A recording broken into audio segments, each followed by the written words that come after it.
အားလုံးပဲမင်္ဂလာပါခင်ဗျာဒီညမှာတော့ကျွန်တော်ရှင်းပြခြင်းနဲ့ data analysis ပေါ့နော် data analysis ရဲ့အရင်ဆုံးကျွန်တော်ပြပြချင်တာကတော့ basic ပေါ့နော် sorting လုပ်တာပါdata တွေကိုကျွန်တော်တို့ကခွဲခြမ်းစိတ်ဖြာတော့မယ်ဆိုလို့ရှိရင်ပေါ့နော်ဒီအရေးကြီးတဲ့အပိုင်းကတော့ဒီ sorting အပိုင်းလေးပါပါတယ်အဲ့တော့ sorting ဆိုတော့ကျွန်တော်တို့ဒီ Excel မှာတော့အရင်အခက်ကြီးမဟုတ်ပါဘူးတာမန် basic Excel တက်ထားတဲ့သူတွေadvanced Excel တက်ထားတဲ့သူတွေကဒါကိုအလွယ်တကူသိနိုင်ပါတယ်ဒါပေမဲ့ကျွန်တော် data analysis မှာပါတဲ့အတွက်ကြောင့်မလို့ဒီ sort เนาะဒီ ကျွန်တော်တို့ဘယ်လိုပြောမလဲစီတယ်လို့ပဲပြောရမှာပေါ့နော် data တွေကိုကိုလိုချင်သလိုseason နဲ့ပုံစံမျိုးလေးကိုကျွန်တော်ပြန်ပြီးတော့ revision လေးပြန်နှွှေးပေးခြင်းပါတယ်အဲ့တော့ sorting ဘယ်လိုလုပ်မလဲဆိုပြီးတော့ကျွန်တော်လှုပ်ဆောင်ဖို့ရန်အတွက်ကျွန်တော်စီမှာဒီပေါ့နော် data အကျဉ်းလေးရှိတယ်ဆိုတော့အဲ့ဒါလေးကိုကျွန်တော်ဥပမာပြပြီးတော့မှကျွန်တော်ရှင်းပြသွားမှာဖြစ်ပါတယ်အဲ့တော့နံပါတ်ပထမဦးဆုံးကျွန်တော်ရှင်းပြခြင်းနဲ့တစ်ခုကတော့ custom sort order ပေါ့နော်ကျွန်တော်တို့ဒီ sort order ကို custom ဆိုတာကကိုစိတ်ကြိုက်ဘယ်လိုမျိုးပြုပြင်ပြောင်းလဲမလဲဆိုတာလေးကျွန်တော်အရင်ဆုံးရှင်းပြခြင်းပါတယ်အဲ့တော့ကျွန်တော်စီမှာနေရှိတယ်ဒီ data ဖြစ်တဲ့ last name လူနာမည်ပဲပေါ့နော်နာမည်ရှိတယ်ပြီးလို့ရှိရင်သူရဲ့ဒါဝန်ထမ်းတွေပေါ့အယောင်းဝန်ထမ်းတွေပေါ့အယောင်းဝန်ထမ်းတွေရဲ့နာမည်ရဲ့အယောင်းဝန်ထမ်းတွေဘယ်လောက်ရောင်းထားလဲဆိုတော့အမောင့်ရဲ့အယောင်းဝန်ထမ်းတွေရဲ့နိုင်ငံရဲ့သူတို့ရဲ့ quarter ပေါ့နော်ဘယ်အပိုင်းလဲပေါ့ quarter ဆိုတာကျွန်တော်တို့တစ်နှစ်ကို၄ပိုင်းပိုင်းတယ်3လတစ်ခါပေါ့quarter 3ဆိုလို့ရှိရင်6လပိုင်း9လပိုင်းထိပေါ့ဒါဥပမာပါသူတို့ရဲ့ဦးစားပေးပေါ့နော် priority က low လား high လား normal လားပေါ့နော်အဲ့လိုမျိုးလေးကျွန်တော်ဒါလေးကျွန်တော်ဥပမာလောက်ထားတာဖြစ်ပါတယ်အဲ့တော့ဒီ data လေးကိုကျွန်တော်ပြီး download ဆွဲလို့ရ link ပေးပါမယ်လေ့ကျင့်လို့ရအောင်ပေါ့နော်ဟုတ်ပြီကျွန်တော်ဟုတ်ဒီလိုမျိုးdata ကိုကျွန်တော်တို့တွေက custom sort ဘယ်လိုလုပ်မလဲပေါ့ကျွန်တော်တို့သိချင်တဲ့ပုံစံကိုကျွန်တော်လုပ်လို့ရပါတယ်ဟုတ်ပြီအဲ့တော့ကျွန်တော်တို့ကဘယ်ဟာကိုသိချင်တယ်လဲဆိုလို့ရှိရင်ဒီ low high low normal ရှုပ်နေတာလေးကျွန်တော်တို့က custom စပြီးတော့လုပ်ကြည့်ရအောင်ဆိုတော့ဟုတ်ပြီအဲ့တော့ကျွန်တော် low ဆိုတဲ့အကွက်လေးကိုကျွန်တော်တစ်ကွက်ပေါ့နော်ဒီနေရာလေးမှာကျွန်တော်ထောက်လိုက်တယ်ထောက်ပြီးရတယ်ကျွန်တော်တို့ကဒီ Excel မှာရှိတဲ့ဒီ down ပေါ့နော်ဒါခဏကျွန်တော်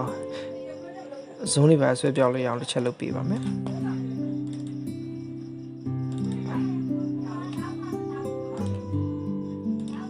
โอเคဒီမှာဆိုလို့ရှိရင်အားလုံးပဲမြင်တွေ့ရတယ်sort and filter ပြီးတော့ find and select ဆိုပြီးတော့ရှိတယ်ဒီကျွန်တော် Excel ရဲ့စစဖွင့်ခြင်း page ရဲ့ down မှာပဲရှိတယ်အဲ့တော့အဲ့နေရာကကျွန်တော်တို့ကဘယ်လိုရွေးမလဲဆိုလို့ရှိရင်ကျွန်တော်တို့ကsort and filter ဆိုတော့လေကျွန်တော်နှိပ်ပါမယ်နှိပ်ပြီးလို့ရှိလို့ရှိရင်ကျွန်တော်တို့က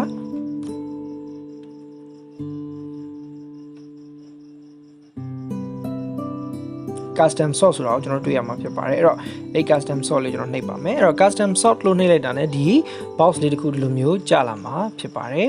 အဲ့တော့ဟုတ်ပြီအဲ့တော့မှာ sort ဆိုပြီးတော့ကြာလာတယ်ပြီးလို့ရှိရင် sort by cell value A to Z ပေါ့အဲ့လိုမျိုးလေးကြာလာတဲ့အခါမှာကျွန်တော်စပြီးတော့လုပ်လို့ရပါပြီအဲ့တော့ကျွန်တော်အရင်ဆုံးဘယ်နေရာမှာကျွန်တော်ပြင်ကျင်လဲဆိုလို့ရှိရင် sort by ဆိုတဲ့နေရာကိုအရင်ဆုံးပြင်ပါမယ်ပြီးလို့ရှိရင်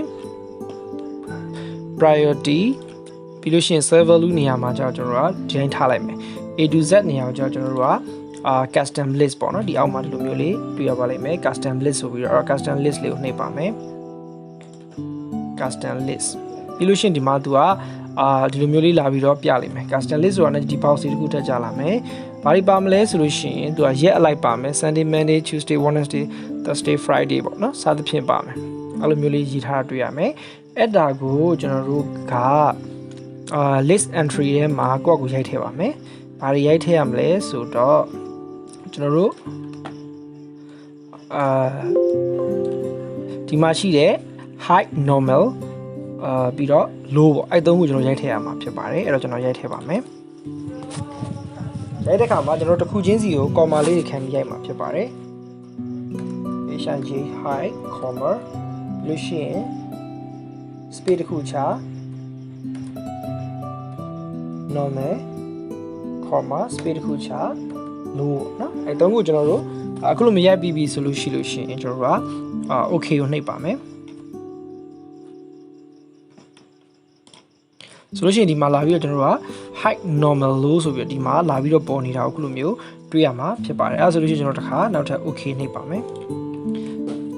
okay Okay ဒါဆိုလို့ရှိရင်ကျွန်တော်ဒီမှာ height တွေတက်အပေါ်တက်သွားမယ်ကျွန်တော်က height normal လို့အစိမ်းလိုက်ထားဖြစ်တဲ့အတွက်ပြီးလို့ရှိရင် normal လာမယ်ပြီးလို့ရှိရင် LW လို့စသဖြင့်လာမယ်ပေါ့နော်ဒါတော့ကျွန်တော် custom sorting ပေါ့ custom sorting လုပ်လိုက်ခြင်းအပြင်ကျွန်တော်လည်းကူပဲဒီကျွန်တော် height ဖြစ်တဲ့ဟာတွေကိုစီထားတယ်ပြီးလို့ရှိရင်ဒုတိယနေရာ normal လာမယ်တတိယနေရာမှာ low ပေါ့နော်အဲ့လိုမျိုးကျွန်တော်တို့က custom လုပ်ပြီးတော့စီတာကိုကျွန်တော်တို့ပြောပြချင်တာဖြစ်ပါတယ်ဒါကတော့ကျွန်တော်တို့ custom sorting ဖြစ်ပါတယ်အဲ့တော့လွယ်လွယ်ကူကူကျွန်တော်တို့ဒီမှာစီလို့ရတာတော့အားလုံးပဲသိမှာဖြစ်ပါတယ်ကျွန်တော်တို့ A to Z ပေါ့လေ A to Z စီလဲလို့လည်းရတယ်ဆိုလို့ရှိရင်ကျတော့H ကအရင်လာတဲ့အင်္ဂလိပ်အခရာမှာ H ကအရင်လာတဲ့အတွက် H ပြီးရင် normal ပြီး low ပေါ့အဲ့လိုမျိုးလဲရတယ်ပေါ့နော်ဒါပေမဲ့ကျွန်တော်ကအဲ့လိုမျိုးလာစီလဲမယ်ဆိုလို့ရှိရင်ဘာဖြစ်သွားမလဲဆိုလို့ရှိရင်ပေါ့နော်ကျွန်တော်ပြန်စီပြမယ်ကျွန်တော် select ယူလိုက်မယ် A to Z ဆိုရင်ကျတော့သူကဒီဟာတွေပါအောက်ကိုရောက်လာတော့တွေ့ရမှာပေါ့နော်ဒါဆိုနည်းနည်းပို့ပြီးတော့ခက်မယ်လို့ကျွန်တော်ထင်တယ်ခုနကလိုကျွန်တော် custom စီခြင်းအပြင်ကျတော့ပို့ပြီးတော့လွယ်တယ်ပို့ပြီးတော့ကျွန်တော်တို့လိုချင်တဲ့ဟာကိုထိမှထားမယ်အလယ်မှာထားမယ်အောက်ဆုံးမှာထားမယ်ပေါ့နော်အဲ့လိုမျိုးကျွန်တော်တို့က custom လုပ်လို့ရတယ်အခုကတော့တာမယ်လွယ်လွယ်ကူဆိုတော့ဒီလို A to Z စီလို့ရတယ်ဒါပေမဲ့ custom sort ထဲမှာစီလို့ရတယ်ဆိုတာကိုလည်းကျွန်တော်ရှင်းပြချင်တာဖြစ်ပါတယ်ဒါကတော့ကျွန်တော် custom sort order ဖြစ်တယ်အဲ့တော့တခြားဟာတွေကိုကိုယ့်အကူလုပ်ကြည့်ပါခုနကကျွန်တော်တို့ဒီpriority တွေက height normal low စီပြတာကိုယ့်အကူဒီ country ကိုစီကြည့်လိုက် USA ရဲ့ UK ရဲ့ရှိတယ်ပေါ့နော်ဒါသူကနှစ်နိုင်ငံနဲ့ရှိနေလို့ပေါ့သုံးနိုင်ငံလောက်ဆိုရင်တော့ပို့ပြီးတော့လေ့ကျင့်ရပို့ပြီးတော့ကောင်းပါတယ်ဒါနှစ်နိုင်ငံနဲ့လည်းခုနလိုပဲကိုယ့်အကူစီကြည့်လိုက်ပေါ့နော်ဒါတော့ကျွန်တော်အိမ်စာထားခဲ့လိုက်မယ်ပြီးလို့ရှိရင်ကျွန်တော်နောက်ထပ်စီနီးကကျွန်တော် color နဲ့စီရအောင်ဒီခါတော့ sort by color ပေါ့အဲ့တော့ color နဲ့စီလို့ရရဆိုတဲ့အကြောင်းကိုလည်းတော်တော်များများတင်တဲ့လူတွေတော်တော်များများကသိပြီးသားဖြစ်ပါလိမ့်မယ်တင်မှုတဲ့လူတွေသိပါတယ်ဒါပေမဲ့ကျွန်တော်ပြန်ပြီးတော့ revision ပြန်လုပ်ပေးပါမယ်အဲ့တော့ကျွန်တော်တို့ကအယောင်နေနဲ့သတ်မှတ်ထားတယ်ပေါ့လေဘယ်လိုသတ်မှတ်လိုက်လဲဆိုဒီမှာကျွန်တော်နိုင်ငံလိုက်သတ်မှတ်လိုက်တယ် UK ကိုဒီအဝါအယောင်လေးချဲလိုက်တယ် sorry ဟုတ်ပြီအဆင်ပြေသလိုအယောင်သတ်မှတ်လိုက်တယ်ပေါ့လေနော်အဲ့မှာအဝါအယောင်ချဲလိုက်တယ်အစိမ်းအောင်ချဲလိုက်တယ်တခါပန်းအောင်ချလိုက်တဲ့တခါအစိမ်းအောင်ချလိုက်တဲ့အဝါအောင်ချလိုက်တယ်ပေါ့နော်အဲ့လိုမျိုးဖြစ်နေတယ်အယောင်တွေအများကြီးဖြစ်နေတယ်အဲ့ဒါကိုမှကျွန်တော်တို့ကဘယ်လိုလုပ်ချင်တာလဲဆိုလို့ရှိရင်အယောင်လိုက်စီမယ်အယောင်လိုက်စီခြင်းတယ်ဆိုတော့နော်အဲ့တော့အဝါအောင်လေးပဲထိတ်မှထားခြင်းတယ်အနီအောင်လေးပဲထိတ်မှထားခြင်းတယ်ပေါ့ဥမာ group တူရလေးပေါ့ဥမာဆိုလို့ရှိရင်အဝါရောင်အသင်းနဲ့အနီအောင်အသင်းနဲ့အစိမ်းအောင်အသင်း၃ခုရှိတယ်ပေါ့လေသူတို့၃ခုကမတူညီတဲ့အလုပ်တွေလုပ်နေရဒါပေမဲ့ကျွန်တော်တို့ပြန်ပြီးတော့သူတို့အယောင်တူရလေးတွေကိုပြန်ပြီးစုပေါ့ဒီမှာဒါ group အနေနဲ့ပဲကျွန်တော်ဥပမာပြောချင်ပါတယ်အဝါရောင်အသင်းဒီပန်းအနီအောင်လိုခန်းအောင်လို့ပေါ့လေခန်းအောင်ပဲပြောရမှာပေါ့နော်ဒီရောင်လေးကတော့ခရမ်းအောင်အသင်းနဲ့အစိမ်းအောင်အသင်းပေါ့အသင်းလေးကိုကျွန်တော်ပြန်ပြီးအောင်စုမယ်ဆိုရင်ဘယ်လိုလုပ်မလဲအဲ့တော့ဒီတနေရာမှာကျွန်တော် click ထောက်တယ်ပြီးရတယ်ကျွန်တော်ခုန sort and filter တွေကိုပြန်သွားပါပြီးလို့ရှိရင်ကျွန်တော်ဒီမှာခုနလိုပဲကျွန်တော် custom sort ကိုသွားပါမယ် okay ဒါဆိုလို့ရှိရင်ခုနအတိုင်းပဲဒီလို box လေးကြာလာပြီဖြစ်တယ်အဲ့တော့အဲ့ဒီ box လေးမှာကျွန်တော်တို့ကရွေးပါမယ်အဲ့တော့ sort by ဆိုတဲ့နေရာမှာကျွန်တော်ကနာမည်နဲ့ရွေးမှဖြစ်တဲ့အတွက် last name ကိုရွေးမယ်save value ကနေရာမှာကျွန်တော်ပြောင်းပါမယ် save value ကိုကျွန်တော်က cell color လို့ဒီလိုမျိုးလေးပြောင်းလိုက်ပါမယ်ခုလိုမျိုး color ကိုကျွန်တော်ပြောင်းလိုက်တဲ့အတွက်ကျွန်တော် color တစ်ခုချင်းစီကိုကျွန်တော်တို့ကစီလို့ရတော့မှာဖြစ်ပါတယ် okay cell color ပြီးလို့ရှိရင် order နေရာမှာကျွန်တော်တို့ကရတယ်ဘယ်ဟာကိုအရင်စီချင်တာလဲကျွန်တော်တို့ဒီအစိမ်းအောင်လေးအရင်စီလိုက်မယ်ပြီးရင်သူ့ကိုထိတ်ဆုံးမှထားချင်တာလားဆိုတော့ဟုတ်တယ်ထိတ်ဆုံးမှထားချင်တယ်ပေါ့နော် okay ပြီးသွားပြီဆိုလို့ရှိရင်ကျွန်တော်တို့ကနောက်ထပ်ဘာထက်နေရအောင်လဲဆိုလို့ရှိရင်ကျွန်တော်က okay copy level ဆိုတော့ကျွန်တော်ထပ်ပြီးတော့နှိပ်ပါမယ် okay copy level ဆိုလို့ရှိရင်အပေါ်နဲ့အောက်နဲ့အတူတူပဲဒါပေမဲ့ကျွန်တော်အယောင်ပြောင်းလိုက်မယ်အယောင်လေးနေရာမှာကျွန်တော်ကအစိမ်းပြီးလို့ရှိရင်အဝါလေးထားမယ်ပြီးလို့ရှိရင်တစ်ခါနောက်ထပ် copy level ဘာလို့ copy level ဘာကြောင့်သုံးသလဲဆိုရင်ကျွန်တော်ကဒီ C မှာ last name နဲ့ C မှာပြီးလို့ရှိရင်ဘာနဲ့ဘာပေါ်မှာ mood C မှာလဲဆိုရင် sort on ဖြစ်တဲ့ color ပေါ်မှာ mood C မှာအဲ့ဒါတူတဲ့အတွက်ကြောင့်မလို့ပေါ့နော်အဲ့လိုမတူဆိုတော့ဒီ L level သုံးလို့ရတယ်ဥပမာ last name နဲ့ C မယ်ဒုတိယနေရာမှာတော့ဒီ cell နဲ့ C မယ်အယောင်နဲ့ C မယ်ပေါ့အဲ့လိုမျိုးဆိုရင်တော့ add level သုံးမယ်အခုတော့ကျွန်တော် copy level ပဲသုံးလိုက်မယ်ပြီးရတဲ့ကျွန်တော်ကအနီအောင်အောင်ဆုံးထားလိုက်မယ်ပေါ့နော်ဒီ၃ခု okay ပြီးသွားပြီဆိုတာနဲ့ကျွန်တော်တို့ okay နှိပ်ပေးလိုက်ပါမယ်okay ဒါဆိုလို့ရှိရင်အခုလိုမျိုးဒီမှာမြင်ရမှာဖြစ်ပါတယ်အစိမ်းအောင်အုပ်စုမှာပါတယ်6 6ယောက်ကအပေါ်ရောက်သွားတယ်အဝါရောင်အုပ်စုမှာပါ3ယောက်ကအလဲမှာအောက်ဆုံးပေါ်ဒီကျွန်တော်တို့ပန်းရောင်လေးပေါ့နော်ပန်းရောင် sorry အရောင်မှမှာတော့ sorry ပါခရမ်းရောင်လေးပေါ့ဒီခရမ်းရောင်လေးကတော့ကျွန်တော်အောက်ဆုံးရောက်တယ်ဘာလို့ဆိုကျွန်တော်ခုနကတော့ဒီမှာ custom sort အနေနဲ့ကျွန်တော်ဒီမှာလောက်ထားတဲ့အတိုင်းသူကဒီမှာလာပြီးတော့ပြတဲ့အတွက်ကြောင့်မလို့ဖြစ်တယ်ဘာကြောင့်ဒီဟာ sorting ကလည်း data analysis မှာပါဝင်ရတယ်လဲဆိုရင်ကျွန်တော်တို့က